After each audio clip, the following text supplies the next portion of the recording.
killings and kidnappings. Senator representing Abia Central inspects Umuahia Ikwanoi Court at Benin Road. And on the foreign scene, Pakistan court sentences former Prime Minister Imran Khan to 10 years in prison. I am Eval Edu with the news details shortly. Stay with us. Every day, every story. If it matters to you, depend on our news team to bring you the latest.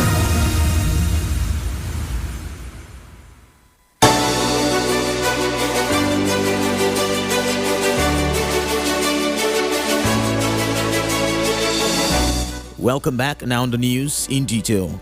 Senate has summoned security chiefs for an interaction following the escalating insecurity in the country, with a specific date to be decided later. Rising from a closed-door meeting that lasted over 3 hours, the Senate condemned the increasing incidence of kidnappings, banditry and the outright murder of innocent citizens by criminals. Senate leader Michael Bamidele Okpeyemi revealed that the notion on insecurity was sponsored by all 109 senators due to its paramount importance. Our prayer that the Senate do invoke the earlier resolutions to invite the security chiefs for an interactive session with the Senate with a view to resolving the insecurity that is plaguing the country. And 2, that the Senate do observe a minute silence in honor of the departed. Mr. President, distinguished colleagues, I so move on behalf of the entire 109 senators of the Federal Republic of Nigeria.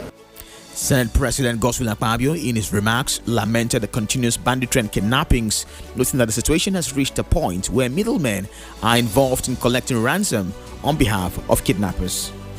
The motion has been moved by the leader of the Senate on behalf of the 109 senators of the Federal Republic of Nigeria and seconded by the minority leader in respect of the security situation in the country, particularly kidnappings, murder, banditry, collection of ransom, and the fact that people have turned into a merchandise where middlemen are now collecting money from victims. Of course, finally, that the Senate should observe a minute silence in honor of the departed brothers and brethren and service personnel, as well as victims across the entire nation. Those who are in support of this motion are second, they say aye. Those against say nay. The ayes have it.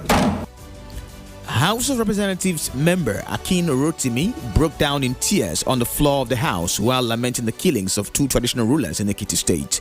Rotimi, representing Ekiti North 1 Federal Constituency, called the attention of the House to the heinous killings of 2 monarchs by gunmen, noting that the constituency is exposed to peculiar security challenges due to the nature of the forest and topography. Aware that the late Onimojo was an intellectual and highly intelligent historian and orator who always spoke truth to power. Also aware that the late Elesu was a peace-loving king who was very hands-on in the development of Eswayedu community. Further aware that because of the topography of the area and the bad roads, there's been an incursion of murderous elements who parade themselves as headsmen, leading to heightened insecurity. The House recognizes that the entire people of Imojo in Oye local government and Esu in Nikole local government and the entire state have been thrown into mourning on account of the loss of. He directed the Inspector General of Police, the Commandant General of the Nigerian Security and Civil Defense Corps, and other security agencies to deploy more men to Ekiti North 1 and ensure that those who carried out those dastardly acts are fished out and brought to justice.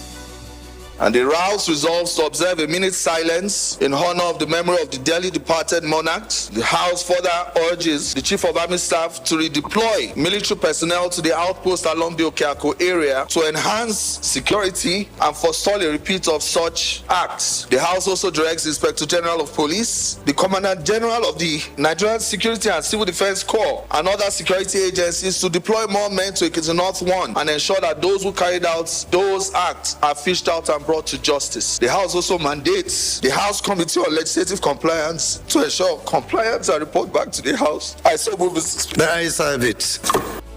The House, to this end, adjourned its plenary to Tuesday next week. Federal government has inaugurated a 37-man tripartite committee on national minimum wage. Vice President Kashim Shettima, who inaugurated a committee at the council chamber of the Presidential Villa, Abuja, charged them to ensure the timely submission of their recommendations. The issue of a national minimum wage for the Federation falls within the exclusive legislative list of the 1999 Constitution of the Federal Republic of Nigeria as amended. Therefore, our objective should be to support the basic social protection flow for all Nigerian workers, considering the sustainable payment capacity of each tier of government and other employers or businesses. I express this viewpoint because the minimum wage represents the least amount of compensation an employee should receive for their labor. And as such, it should be rooted in social justice and equity. I hope that the results of your deliberations will be consensual and acceptable to all parties involved. Reacting to the development on national television, the president of the Nigerian Labour Congress, Joe Ajero, says most governors of the 37-member tripartite committee on minimum wage are guilty of not complying with the proposed base pay structure. That will be more inclusive, and that would address the needs of the worker in the present dispensation. However, from the composition of the committee, especially the governors, and I want to be quoted that most of the governors in the minimum wage committee are those that are either not paying the current minimum wage or are paying it in breaches. So I pray that we'll enter this with open heart. The governors that are in full compliance of the minimum wage, the previous ones, are not adequately represented in this committee. The committee, chaired by the former head of the Civil Service of the Federation, Goni Buka Aji, is made up of members of the organized labor, the private sector, and the federal and state governments. Leadership of the ruling All Progressive Congress APC has warned supporters of the immediate past governor of Kogi State, Yahaya Bello, to desist from causing confusion in the party, saying the position of the national chairman is currently occupied. National Publicity Secretary of APC, Felix Moka, gave the warning at a press briefing at the National Secretariat of the party. There is no vacancy in the office of the national chairman of the party, if that's what you're asking. There's absolutely no vacancy. Our national chairman, His Excellency Dr. Abdullahi Umar Ganduje, is our chairman, and he's operating as the chairman. He just arrived at the party headquarters to do his job. So there's no vacancy in that office. And yes, we also have seen some of those posters. But look, this is a democracy. People do what they want, But make no mistake that. The office of national chairman is, properly and fully occupied, and we have, total and absolute confidence in his leadership of the party. So nobody is asking. Independent Media and Policy Initiative has organized a world press conference to appraise the current administration of President Bola Tinubu since his ascension as the president after 8 months. The body analyzes the prevailing situation in the country over the last 8 months, in which the president took and deployed policies and related measures that are confronting the major socio-political, security and economic issues affecting the nation. Our correspondent Irene Okechukwu has more on this report. According to the chairman of the Independent Media and Policy Initiative, Chief Nii Akinsuji, the removal of fuel subsidy by President Bola Tinubu is commendable, as it has eliminated the lingering subsidy-related corruption perpetrated by the cartel of the subsidy regime, which marked a turning point in the federation accruals and revenue generation for an enhanced budget performance. It is our considered opinion that the decision by the president to announce the removal of fuel subsidy is not only courageous but commendable. Most important, it was a measure to eliminate the long-standing subsidy-related corruption perpetrated by the cartel of the subsidy regime. From a policy impact point of view, the measure triggered the immediate positive outturn on premium motor spirits consumption and related revenue earnings compared to the pre-subsidy removal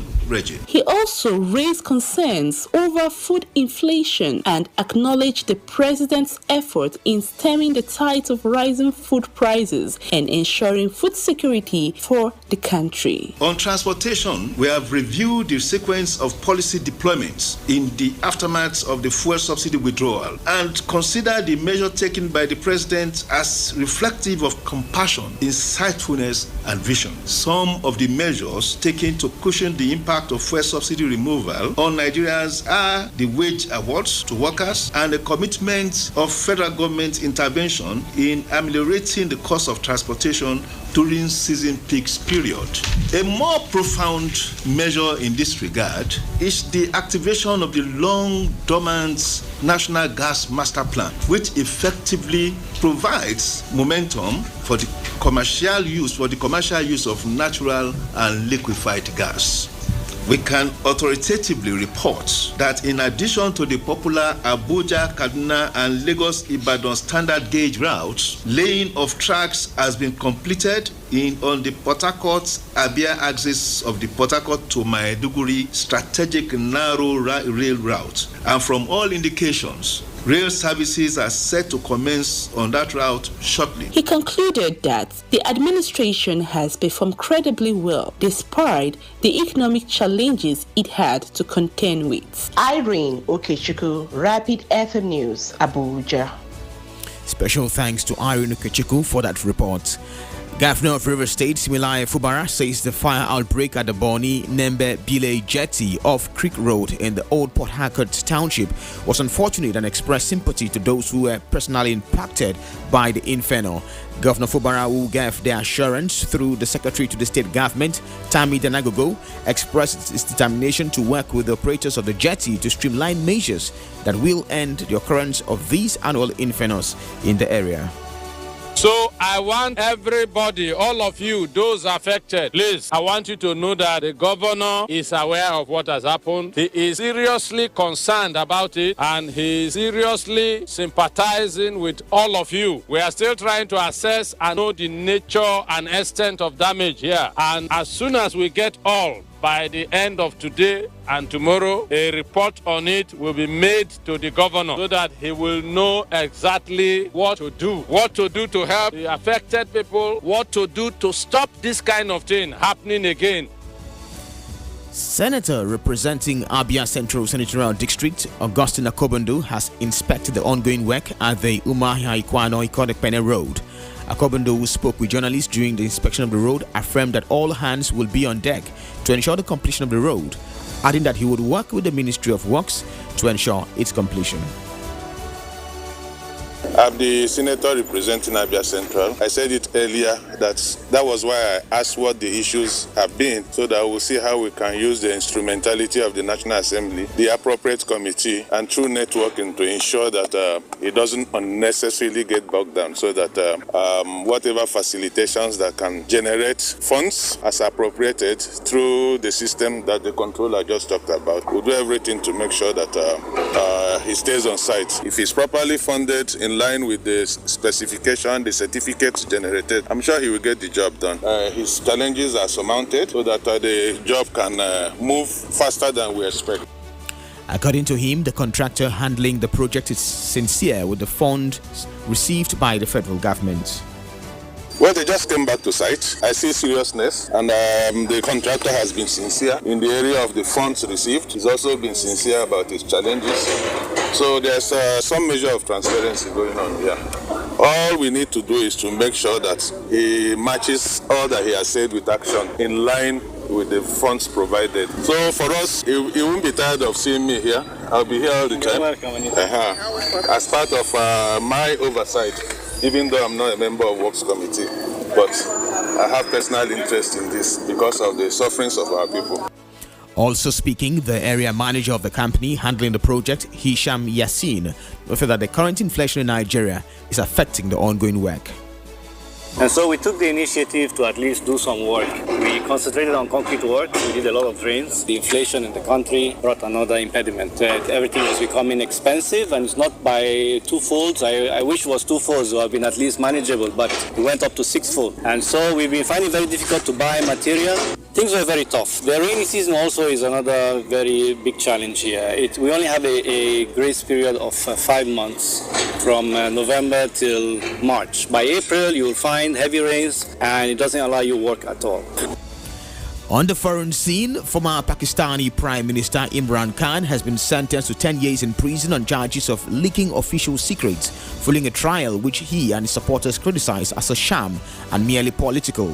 Pakistan's judiciary sentenced Khan over the alleged disappearance of a diplomatic cable under his possession, which the former Prime Minister publicly cited as proof that the United States and the Pakistani military conspired to topple him from power back in 2022, shortly before the military and political figures' ousting of him.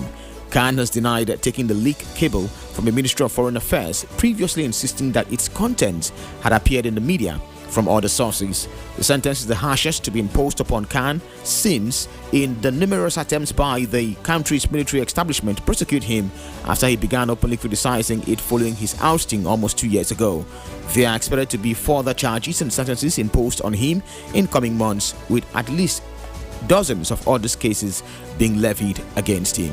And in sports, Bafana of South Africa have booked a place in the quarterfinals of the ongoing African Cup of Nations after defeating tournament favourites Morocco 2-0.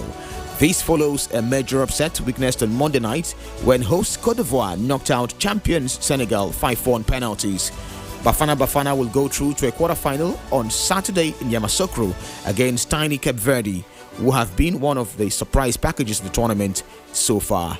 And before we go, a recap of the top stories. Senate summons security chiefs over killings and kidnappings.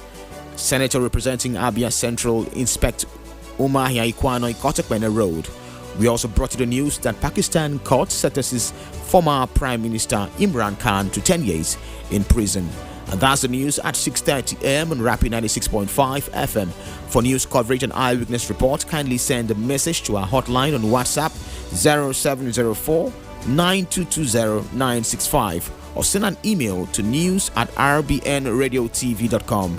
This bulletin was produced by Kingsley Onwuka. My name is Eval Edu. Many thanks for listening. Good morning once again.